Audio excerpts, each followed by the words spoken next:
Hi, this is Madhavan Pillai, the Chief Editor of Better Photography, and I would like to speak to you about the judging process of India's biggest wedding photography awards. When we call it India's biggest wedding photography awards, it also goes to say that the judging process is fairly extensive. In fact, we have over 100 judges who are going to decide the winners.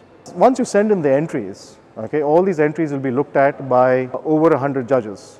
In fact, it's a huge online system that we have designed where the judges can actually select, they can choose, they can even compare 2 or 3 images at the same time. What they need to do is they need to narrow down their selections to what they think are the best images. Now the question is, of course, who are these judges, from where they come from? Of course, a large number of these judges are actually professional wedding photographers on their own right, some of the famous people, and some of them are even from around the world. But that's not all, because wedding photography is not just one kind of photography, it's a genre that encompasses many different kinds of genres of photography.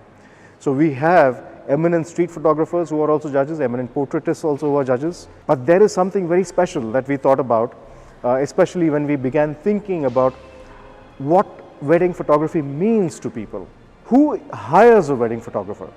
It's usually the parents of the bride and the groom, or sometimes it's the bride and the groom themselves. They are the ones who eventually give the paycheck. And if you think about it, they should be a part of the judging process as well, because at the end of it, it's the mother of the groom or the father of the bride who judges whether wedding photographs are good or not. So we have these very special people, mothers of grooms and fathers of brides of to-be married or just recently married couples who are also a part of the judging process. We also have a number of couples, newly married couples, who are a part of the judging process as well. Well, it's a very, very extensive form of judging. Now all these judges will come together and decide the top 10 nominees in each category. The top 10 nominees are very special. Until so far we had the top 6, but the contest has been growing, so now we are looking at the top 10 nominees per category. These top 10 nominees will be contacted and then required to send in a portfolio of the images from across several weddings and relevant to a certain theme that we are going to send them. These portfolios will then be judged by a separate panel of 6 judges. Once the panel decides the winner from each category, they then move on to a very unique kind of a face-off round which no other contest in the world actually has. They will be shooting a wedding couple. From this emerges the final wedding photographer of the year.